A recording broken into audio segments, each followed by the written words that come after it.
The difference between control and catastrophe is rarely a gun. It's a thought. A single thought that arrives inside a human skull like a match dropped into a dry room. The man in the back didn't stand up slowly this time. He rose like a verdict, like a body rejecting gravity, like he decided that obedience was worse than death, and he needed to act before his courage evaporated. Tokyo moved first, too fast, too clean, too eager. Her weapon followed the man's chest the way a compass needle follows north, not because it wants to, but because it cannot do anything else. Berlin shouted her name, and in that fraction of a second, everything that looked like a plan revealed what it really was: a fragile agreement between unstable people. Because the model can tolerate fear, it can tolerate screams, it can tolerate a city outside pressing its face against the glass, hungry for spectacle. What it can't tolerate is a split decision. Tokyo's finger tightened, just enough to make the room lean toward a future it couldn't come back from. Berlin stepped into her line without thinking, not heroically, mechanically, like a man who understands that the first casualty of chaos is not a hostage. It's the story. He didn't grab her. He didn't wrestle. He didn't create a scene. He did something more dangerous. He lowered his voice. "Look at me," he said, to the hostage, not to Tokyo, not to the room, to the one variable threatening to infect the rest. The man's eyes flicked, confused. Fear wants a target. Berlin gave him one. "You're not dying today," Berlin said, and the sentence landed like a hand on the back of a neck, firm, possessive, certain. The man's breathing stuttered. Tokyo's barrel wavered by a few degrees, barely noticeable. But Berlin noticed. Berlin always noticed. He'd built his whole identity on noticing. It was the only way to survive among people who confuse adrenaline with purpose. "Sit," Berlin repeated, softer now. "Don't make yourself the reason everyone else suffers." That was the lever. Not threat, not violence, guilt. The man looked around. He saw the faces on the floor. A woman shaking silently. A teenager staring like this was a dream he couldn't wake from. A clerk with lips moving in prayer. He saw in their eyes the brutal truth. If he became the match, they would become the fire. His knees bent. He sat. The air returned to the room in one collective, humiliating inhale. Berlin didn't look at Tokyo yet. He waited. Because if you correct a mistake too early, you teach the wrong lesson. You teach that emotion is allowed. You teach that impulse has a stage. Instead, he turned to the crowd. "Good," he said. "Now we can keep you alive. Alive. Not safe. Not comfortable. Not fine. Alive is the only promise that matters in a place like this." Only when the hostage's attention snapped back into alignment did Berlin step close to Tokyo, just enough that his words could be private. "What did we say about variables?" he murmured. Tokyo's eyes were still right, still hungry. But now there was something underneath. Something like embarrassment. The kind that turns into anger if you let it sit too long. Tokyo didn't answer. Berlin leaned in. "A plan is not a plan," he said, "if it requires you to be a different person than you are." Tokyo's jaw tightened. "Then maybe your plan is the problem." That was the second fracture. Smaller, quieter. But fractures don't need to be loud to be fatal. Berlin straightened, restored his mask, the calm face of authority. "Then you'll become what the plan needs," he said, as if stating a mathematical law, "or you'll be replaced by the consequences." He walked away before she could respond. Not because he was done. Because he understood the real enemy wasn't Tokyo's rage. It was the room's attention. Inside a hostage situation, attention is oxygen. Whoever controls it controls the fire. And outside, attention was multiplying. Sirens arrived like insects. Police vehicles stacked at the perimeter. Barriers went up.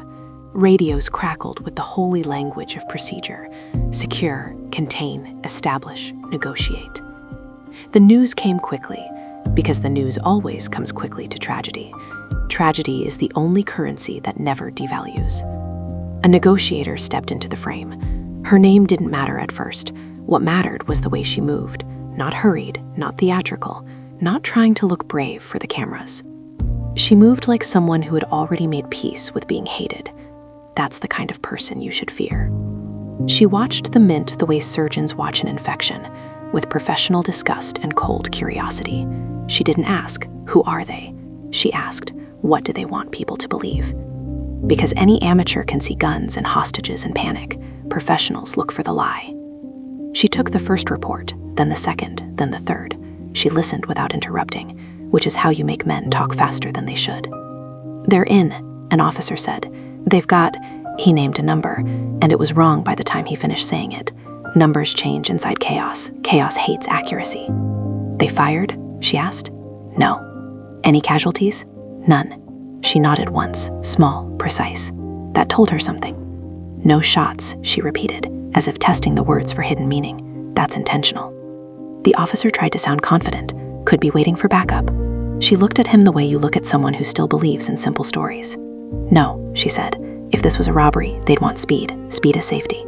She glanced at the building again. If they're staying, she continued, they're not stealing what exists. They're trying to create something that doesn't.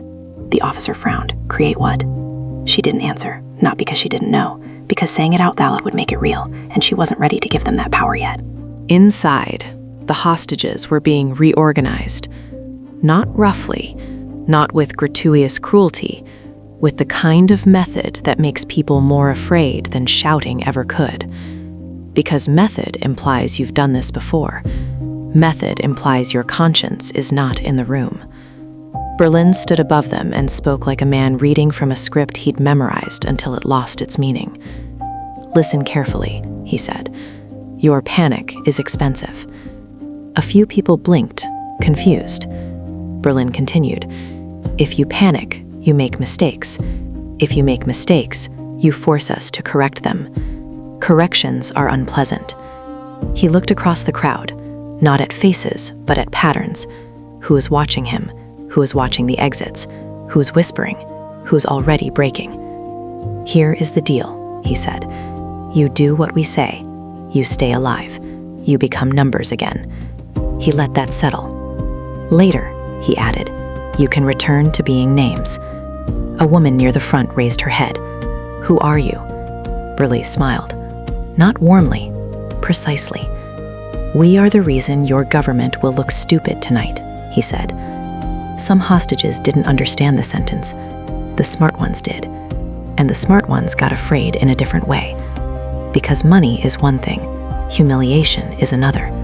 Humiliation makes institutions irrational, and irrational institutions kill people to restore dignity. Tokyo watched Berlin, and you could feel her impatience like heat.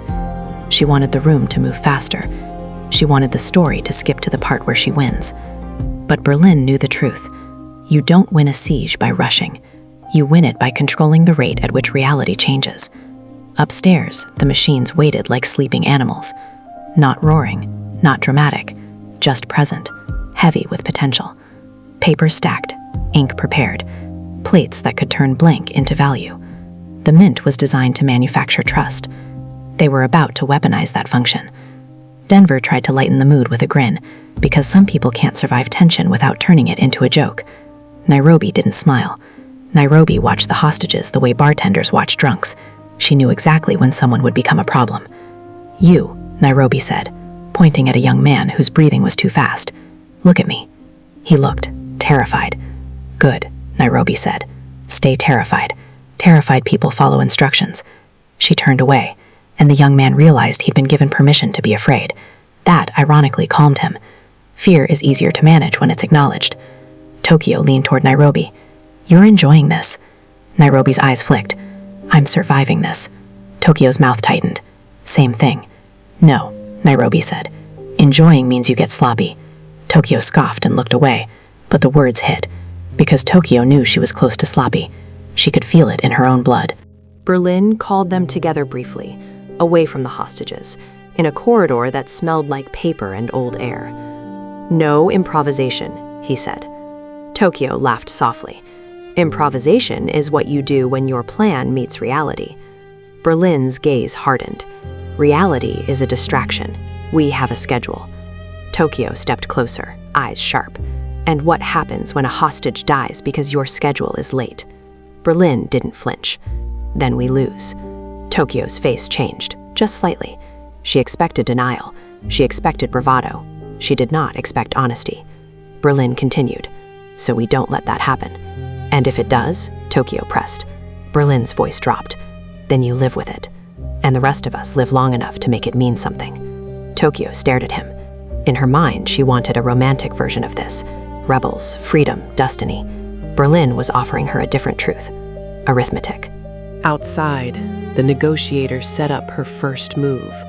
Not an assault, not a demand, a question. She took the megaphone and spoke in a tone designed for microphones, not for human ears. This is Inspector. She gave her name, clear, official. I'm here to talk. Talk. A harmless word, a civilized word. The crowd outside wanted shouting. The cameras wanted action. She gave them nothing. Inside, hostages flinched at the sound, like the outside world had reached through the walls and touched them. Berlin listened. He didn't respond immediately. He let the silence do what silence does best, amplify uncertainty. Then he motioned to a phone. Not a hostage's phone, not a guard's phone. Their phone. A device that should not have had reception inside that building. A device that suggested the plan had invisible infrastructure, threads running outside the frame. Berlin answered. Yes, he said. A pause. Tokyo watched his face, searching for the ghost behind the mask. Berlin's expression didn't change, but his posture did. Subtle, like a man receiving a correction.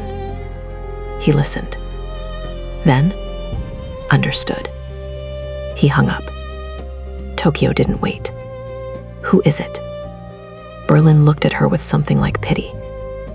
The only person in this story who isn't being watched, he said. That sentence landed like a cold coin on the floor, because it reminded everyone of the true hierarchy. Even inside the mint, even with guns, they were still pieces. Somewhere, someone was the hand. Outside, the negotiator didn't try to force a response. She turned to her team and began building a profile. Why no shots? She asked. An analyst shrugged. Maybe they're disciplined. Discipline is expensive, she said. Who finances discipline? Another voice. Could be ex-military. Ex-military rob banks for speed, she replied. This is not speed. She walked to a whiteboard and wrote a word. Time. Then another. Control. Then another. Message. Those are their objectives, she said.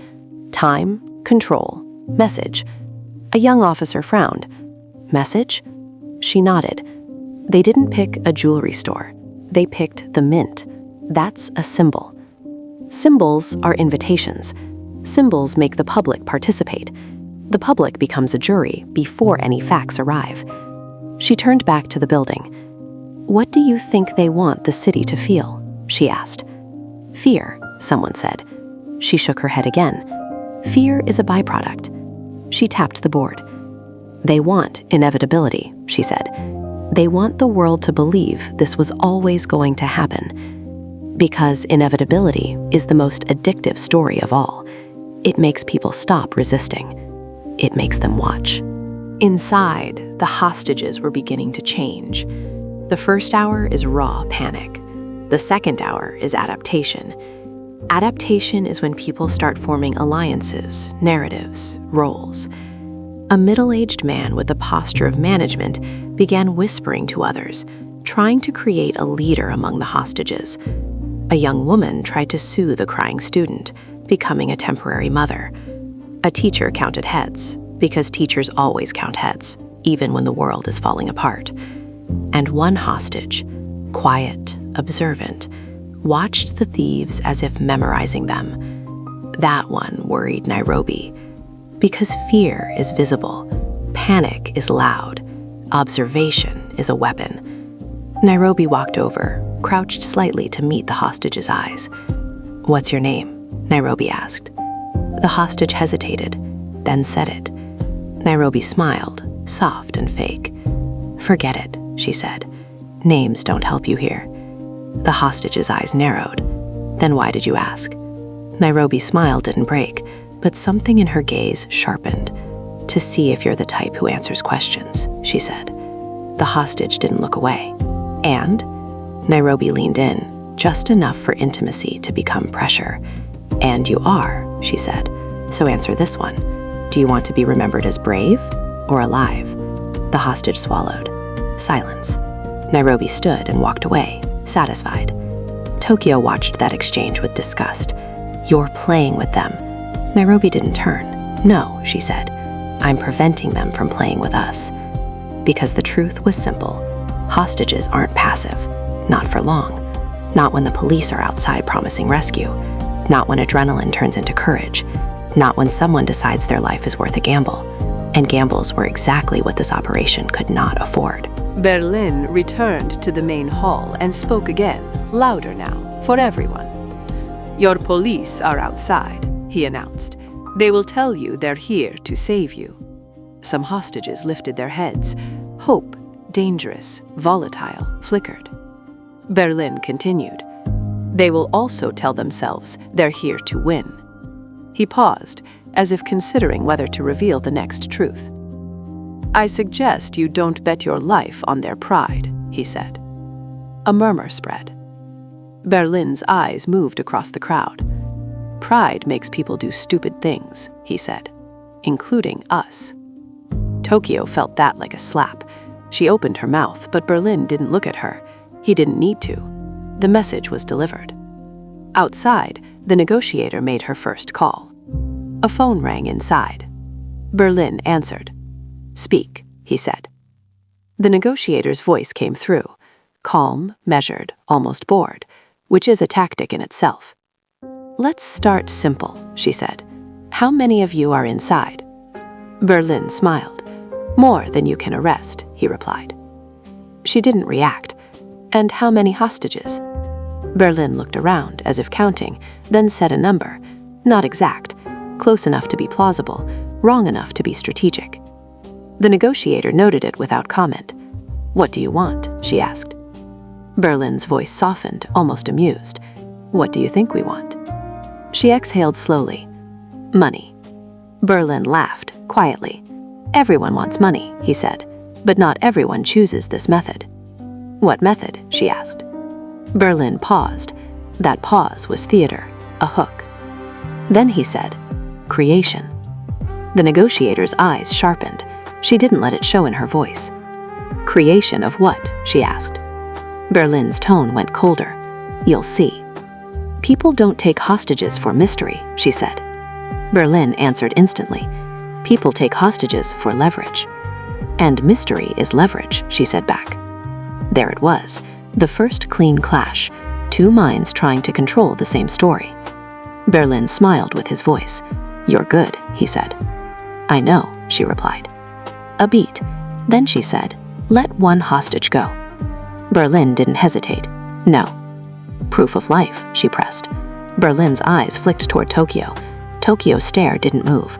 She looked like a storm held behind glass. Berlin said, you'll get your proof. How? The negotiator asked. Berlin answered, when we decide it benefits us. She didn't raise her voice. If you harm them, there's no negotiation. Berlin's voice dropped to a whisper that still traveled. If you storm this building, he said, you'll be the one harming them, and you'll do it on camera. Silence. Then the negotiator said, you think you're controlling the cameras. Berlin smiled. I'm controlling something better, he said. I'm controlling your choices. The negotiator ended the call without ceremony. She turned to her team. They're not panicking, she said. That means someone planned this for months, maybe years. And? An officer asked. She looked at the building again, eyes narrowing. And it means the person who planned it is not inside, she said, because the people inside are too emotional. Outside, the cameras zoomed. The crowd grew. The public began inventing motives faster than facts could keep up. Inside, Tokyo finally snapped, quietly but unmistakably. She pulled Berlin into a side corridor and spoke through clenched teeth. You're flirting with them, she hissed. You're giving her time. Berlin's eyes stayed calm. Time is the currency, he said. Tokyo scoffed. Time is what gets you killed. Berlin leaned closer. No, he said. Impatience does. Tokyo's smile was sharp. Then maybe we should be impatient. Berlin's expression hardened. No, he said, because the moment we become what they expect, violent, reckless, stupid, we lose the only advantage we have. Tokyo's eyes burned. And what advantage is that? Berlin answered, simple and brutal. Credibility. Tokyo stared at him. Credibility with hostages? Berlin shook his head. With the world. That was the real plan. Not bullets, not masks. Narrative. But narrative has a weakness. It depends on humans behaving like characters. Humans don't. Humans break script. And as if to prove the point, a sound rose from the hostage group. Not a scream, not a shout, a collapse. A woman fainted, hard, hitting the floor with the unforgiving honesty of gravity. Instantly, the room shifted. Fear spiked. People surged toward her. Someone started crying again. Hope turned into panic and panic into motion. Tokyo's eyes lit up with the wrong kind of excitement, the excitement of justification. See, she snapped, variables. Nairobi was already moving, checking the woman's pulse, scanning faces, assessing whether this was medical or tactical. Berlin stood above the chaos like a man calculating how quickly a fire spreads. Outside, the negotiator's radio crackled. Movement inside, an officer said. Possible medical emergency. The negotiator's gaze sharpened. A medical emergency is a door, she said. Ma'am? Someone asked. She didn't look away from the building. Every siege ends with a door, she said. A door for food, a door for medicine, a door for fear. She turned to her team. Get me the building's medical protocols, she ordered, and find out if any staff inside can access infirmary supplies. Inside, Nairobi looked up at Berlin. She needs insulin, Nairobi said quietly, or she's going to die. Berlin's eyes didn't change, but something in the air did, because this was no longer a threat. It was a fact. A fact is a kind of violence. Tokyo stepped forward. Then let her die, she said, almost casually, like she was testing how monstrous she could be without consequence. Several hostages heard it. That sentence poisoned the room. Berlin turned to Tokyo slowly. No, he said. Tokyo's lips curled. You just told me no improvisation. Berlin's voice was ice. This isn't improvisation, he said. This is survival. He looked at Nairobi. How long? Nairobi's eye stayed steady. Not long. Berlin exhaled once, controlled. Then he did something that felt like weakness, because it was weakness, strategically. He picked up the phone. He called outside. The negotiator answered immediately, as if she'd been waiting with the receiver already in her hand. Berlin spoke first. We need medicine, he said. The negotiator didn't gloat. She didn't celebrate. She didn't smile for the cameras. She simply said, and there it is. Berlin narrowed his eyes. There what is? A crack, she replied. The first human crack. Berlin's voice stayed calm. Send it. The negotiator paused. A hook, deliberate. I will, she said, but you'll send someone out to take it, unarmed, alone. Berlin smiled. No. Then she dies, the negotiator said, and her voice was not cruel. It was procedural, which is worse. Berlin's jaw tightened. Tokyo watched, satisfied. Nairobi watched, furious. The hostages watched, praying. Berlin said, I'll decide who comes. The negotiator answered, You'll send the one you trust least. Berlin's eyes sharpened. Why? Because the one you trust least is the one most likely to make a mistake, she said, and mistakes are how we end this. Berlin's smile vanished, because she was right. And worse, she knew it. Inside, Tokyo's gaze locked onto Berlin like a dare. Outside, the negotiator turned slightly so the cameras couldn't read her lips and said to her team, They're going to open a door, she whispered. And when they do, we're going to learn who they really are. Berlin lowered the phone slowly. He looked at Tokyo, then at Nairobi, then at the hostages. He was choosing between two losses, losing the narrative or losing a life. And then his own phone vibrated, once, like a heartbeat. The private phone, the ghost. Berlin answered. Yes, he said. A pause. His face tightened almost imperceptibly. Then he said, Understood. He hung up. Tokyo's voice was sharp. What did he say? Berlin looked at her, and for the first time, there was something close to dread behind his calm. He said, Berlin replied, We're going to do something the police won't expect. Outside, the negotiator watched the mint like it was a living creature about to blink. Inside, Berlin stepped toward the main doors, and somewhere in the room, that quiet, observant hostage, still watching, still memorizing, finally smiled. Not because they were safe, because they sensed it too. The next move would expose someone, and exposure is how every perfect model begins to die. The doors didn't open yet, But every mind in that building, thief, hostage, negotiator, had already heard the hinge scream in advance. Because now the plan had a new variable. Not police, not guns. A clock made of human biology. And clocks don't negotiate. They just run out.